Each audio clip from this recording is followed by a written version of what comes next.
কি চাগুলো এরকম করে লাফাচ্ছে কেন? আরে এরকম করে তো চা পড়ে যাবে। এক কাজ করি, সব কাপ থেকে একটু করে চা খেয়ে নি। হ্যাঁ, এটাই ভালো হবে। পুরো তো চাগুলো কাপ থেকে একটুকু পড়বে না। হ্যাঁ, এক কাপ করে খেয়ে নি। একটু একটু করে খেতে হবে, না হলে তো বুঝে যাবে।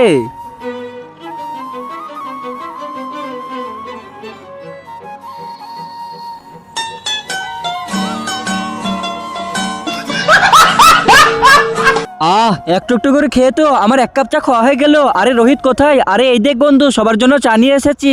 ভাই, এই ঠান্ডার সময় তো চা অনেক বেশি মজা লাগবে। আরে এক মিনিট, কিন্তু চা কম কেন আছে?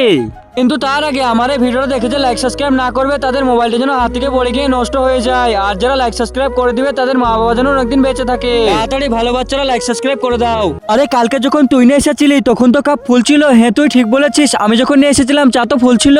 দোকানে কম দেয়নি তো? আরে না না ভাই, দোকানে একদম চা ফুলই দিয়েছিল। চা ফুলই ঠিক আছে, কিন্তু এখন আমি চা নিয়ে আসছিলাম, চা তো নড়াচড়া করছিল। এই কারণে আমি ভেবেছি একটু করে খেয়ে নিই। বেশ শালা, তোর চা বাঁচানোর চক্করে তো আমাদের চা এঁঠো হয়ে গিয়েছে। আমরা এখন এঁঠো চা খাবো নাকি?